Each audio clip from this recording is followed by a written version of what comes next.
ជំរាបសួរលោកគ្រូខ្ញុំបាទឈ្មោះសុខុនសុផាសុមកពីក្រុម SX6 ថ្ងៃនេះមកនិយាយពន្យល់អំពី Ternary Operator អញ្ចឹងមុននឹងកូដនឹងអាចដំណើរការ start ទៅបានយើងត្រូវតែចូល View ចូល Solution Explorer បន្ទាប់មកយើងចុចកន្លែងនេះមកយកពាក្យថា Unload Project បន្ទាប់មកនេះយើងមកដូរកន្លែង Lang version ទៅជា 8.0 បានយើងអាចដំណើរការកូដយើងបានព្រោះអីversion របស់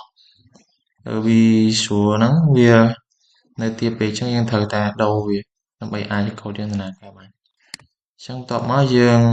reload project មកវិញមក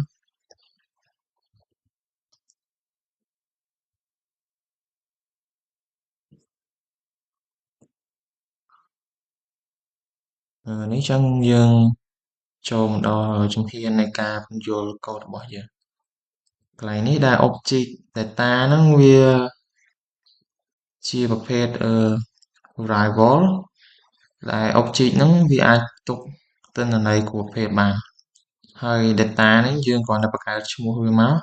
ដែលលេខកន្លែងនេះវាជា integer បន្ទាប់មកជួរនេះ integer សញ្ញាសួរនេះមានន័យថា integer ហ្នឹងវាអាចស្មើ null ឬក៏អត់អាចស្មើ null ហើយកន្លែងនេះវា score នេះវាស្មើ null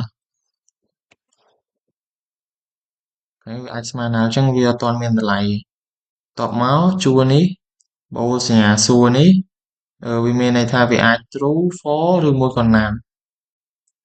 បន្ទាប់មក is login ស្មើ true កន្លែងនេះវាស្មើ true ប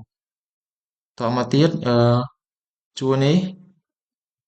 ដល់កន្លែងដែលយើងlogin វាស្មើ true នៅត្រង់កន្លែងហ្នឹងបើសិនជាវា true វានឹងបន្តដំណើរការទៅខាងមុខទៀតតែបើសិនជាវា fail វិញវាអាចនឹងរត់ចូលមក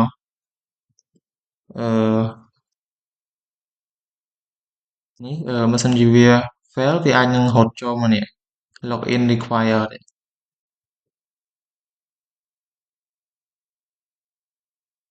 បន្ទាប់មកវានឹងធ្វើការដំណើរការចូលទៅខាងក្នុងទៀតហើយ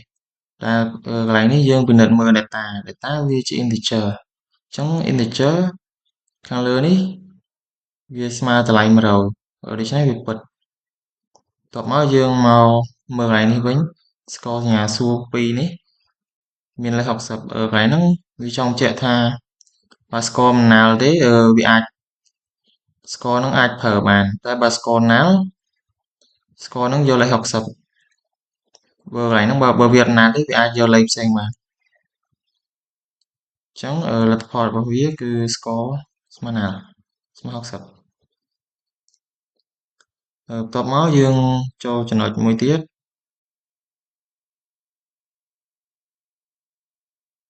យើងចូលចំណុចមួយទៀតនេះកន្លែង result នេះកន្លែង result ហ្នឹងresult គឺសញ្ញាសួរ2ដែរអញ្ចឹងវាចង់សួរយើងថាបើសិនជាកន្លែងហ្នឹងnull វានឹងដាក់នេះអក្សរយើងវាយចូលមិនធ្លាក់ក៏មិនជាប់តែបើសិនជាយើងអត់ null ទេវាទុកនៅតែវាអត់ចេញលទ្ធផលហ្នឹងមកតែបន្ទាប់ពីការ run មកយើងឃើញលទ្ធផលវាចេញមកផាសអញ្ចឹងកន្លែងនេះ console line result កន្លែងនេះវានឹងរាប់ចំនួនតួអក្សរយើងអញ្ចឹងយើងសាក run មកវាឃើញចំនួនប៉ុន្មាន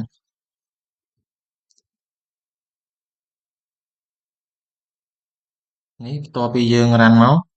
យើងឃើញចំនួន4តែកន្លែងនេះយើងមាន console read key មួយទៀតអញ្ចឹងយើងវាយមកវានឹងចេញឲ្យយើងដូច្នេះការពន្យល់នេះត្រូវបានបញ្ចប់